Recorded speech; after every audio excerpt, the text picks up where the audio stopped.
And now, 6 Sports presents the Dean Trailways 5th Quarter.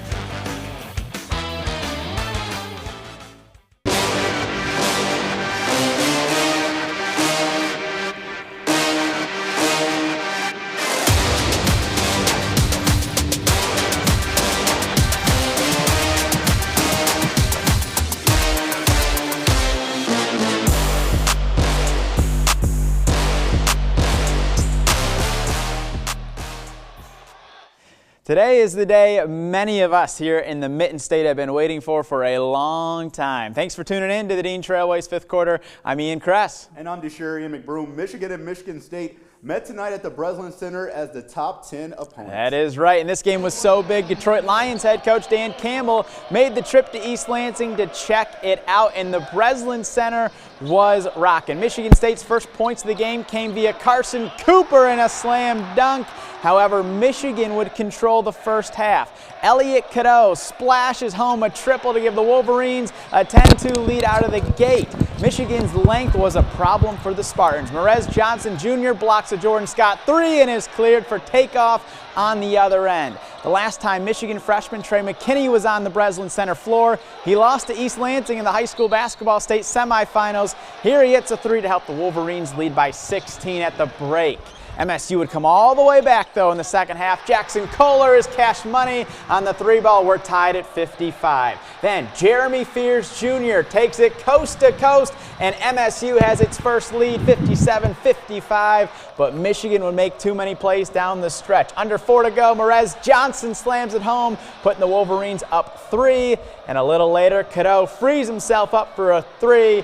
And drills it. Michigan up 6. They would go on to defeat Michigan State 83-71 for its first win at the Breslin Center since 2018. So the Wolverines, they got a fun trip back to Ann Arbor, and our Tyler Driesengo was at the game tonight, and he joins us live from the Breslin Center. And Tyler, what did it take for Michigan to pull off this victory?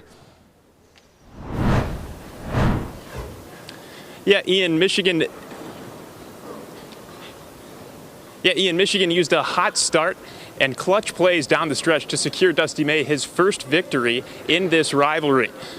Michigan standouts Yaxel Lendeborg and Elliot Cadeau rose to the occasion as Lendeborg led the way with a 26-point, 12-rebound double-double. After the game, Dusty May lauded the environment inside the Breslin Center tonight, which he made sure to soak in a viral moment pregame. He applauded his guys for handling the noise and staying poised, but says he wasn't surprised because Marez Johnson Jr., Adai Mara, and a lot of guys on his teams have played in Big Ten environments like this before. The victory caps off I think we proved that we can still win in different ways. We haven't been in 2 games like we were in this week where there was so little movement. You're challenged for every inch of the court. You're challenged for every step. And so last year's team, we didn't respond very well once the Big Ten got into this part of the season. And we addressed that through recruiting. And our guys were able to do that tonight. They were able to get just enough space and separation and create the angles, and guys stepped up and made plays.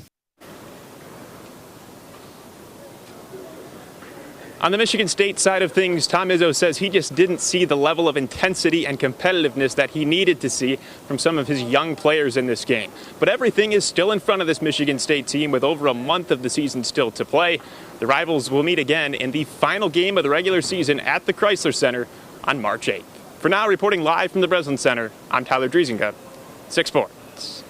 All right, thank you very much, Tyler. What a game that was. No, Michigan definitely State's a good hockey game. team also in action tonight on the road, taking on Penn State. Yeah, that's right, Ian. Penn State is tied atop the Big Ten standings with Michigan, and Michigan State sits 1 point behind the Nittany Lions and Wolverines in the standings. The Spartans came out with a purpose in the first period. Trey Augustine, he is down on D, and he's going to make a great save, but Anthony Romani breaks free the other way and scores to put MSU up 1-0. The Spartans led 3-0 after the first period. Then with under 5 minutes to go in the second period, Porter Martone puts home the rebound in front of the net and makes it 4-1 MSU. The star of the show tonight was Anthony Romani. He nets his 3rd goal of the game in the 3rd period. A hat trick for Romani leads Michigan State to a 6-3 victory over Penn State. All right, so tomorrow night they'll wrap up the series, and it'll be the outdoor game at Beaver Stadium, the home of Penn State football. Puck drop is at 1 o'clock. Well, it's time for our first break of the night. When we come back, we'll turn our focus to high school basketball. Yeah, that includes top-ranked East Lansing, who is at home tonight, taking on Lansing Everett. We'll also check in on a few top girls basketball teams in the area, like Hazlitt, who went on the road to take on Mason. That and more is coming up after the break. Welcome back. The East Lansing boys basketball team is still perfect this season, and they've been led all season by senior KJ Torbert. Yeah, he's been on a tear, averaging 25 points a game, and was looking to keep that offensive production going tonight against Lansing Everett. And the Vikings were playing this game without standout Marion May. We're going to pick things up in the second quarter. KJ Torbert on the fast break. He is going to slam it home to give the Trojans a 14-point lead. A little bit later, Lansing Everett's Christian Davis draws a foul, hits the three to keep Lansing Everett within striking distance. East Lansing would pull away, though, in the second half. Terry Tyson left open under the basket. He gets the easy layup to go, giving East Lansing a 21-point lead. A few moments later, Torbert with the steal and the windmill jam. East Lansing takes down Lansing Everett 71-42. Also in the CAAC Blue tonight, Holt taking on Grand Ledge. Fourth quarter, Grand Ledge's Braden James going to get the inside feed, and he's going to slam it home with authority. Comets down by 5. Next possession, James finds Jace Conti open in the corner, and he buries the three. Comets only down 2. Later, Holt on the pick and roll, and Ethan Melville slips through, and he is going to get the layup, tying things at 49. Later, down 2, Holt's Kavion Wilson on the shake and bake, puts up a floater to tie things again, this time at 51. But Grand Ledge, they get the ball back, and Braden Cinco puts up a shot for the lead. He knocks it down. Grand Ledge up 3. They take that 3-point lead. Last chance for Holt. They're going to put up a shot, but it is going to be off the mark as Grand Ledge escapes with the big win, 54-51 over Holt. Well, elsewhere in the CAAC Blue, DeWitt traveled to Okemos, where it was coaches versus cancer night. So the Wolves were rocking custom jerseys with the name of someone they know affected by cancer. In the second half, Brendan Mensing is going to save the ball from going out of bounds. He finds Nate Mullen, who splashes home the triple to put DeWitt up 15. Okemos would respond on the other end. Keegan Noble dials up the 3-ball and is cash money. The problem, though, is DeWitt had standout Landon Kearns making plays like this, spinning his way through the defense to grow the lead. Then Ian Sosby goes with a little hop, skip, and a do. DeWitt picks up the road victory, 63-28 over Okemos. And that does it for the CAAC Blue coverage for the night. Moving to girls hoops now. In the CAAC White, Ionia welcomed in Portland. For more on that matchup, we bring in our Kara Adams.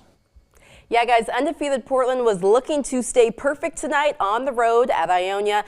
The Raiders beat Ionia back in December 62-28, so the Bulldogs had redemption on their minds. It was also the annual Purple Game between the two schools, which raises money for Ionia community awareness. Second quarter, Lily Thalen goes inside to Summer, stops Sinsky. She turns, gets the layup. Raiders go up 23-14. Into the third quarter, long pass up to a wide open Shinsky, and Portland goes up 20.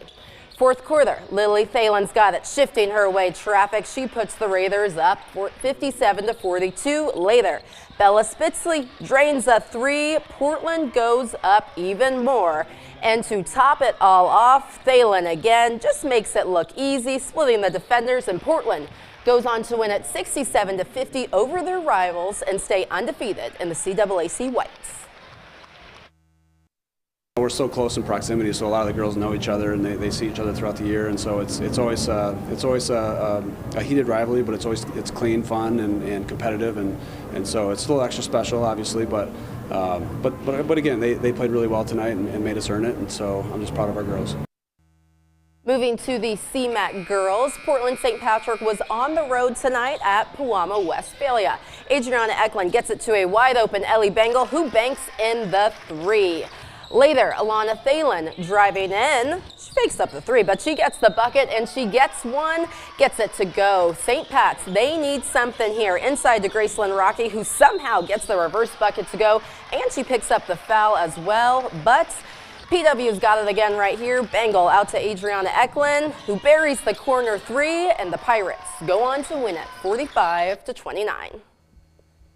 As for the leaders in the CAAC Red, Hazlitt went on the road to take on Mason. In the first quarter, the Vikings turned defense to offense. Caitlin Johnson comes up with the steal, throws it ahead to Christina Dixon, who scores 2 over game-high 25 points. Hazlitt started this game on fire. Alexis Turner takes it hard to the hoop, gives the Vikings an 18-0 lead out of the gate. Mason would get on the board and back into this one thanks to driving layups like this from Josie Lador. Hazlitt, though, was all business tonight. Sophomore Ruby Petey connects on the triple. Hazlitt goes on to win 60-31 and remains perfect in conference play. That'll do it for another great night of high school girls hoops. When we come back, we'll check in with some of the boys teams in the CAAC White and see if Lansing Sexton can stay undefeated in conference play. Plus, we'll check in with Jackson Lumen Christi in the Catholic High School League, all coming up after the break.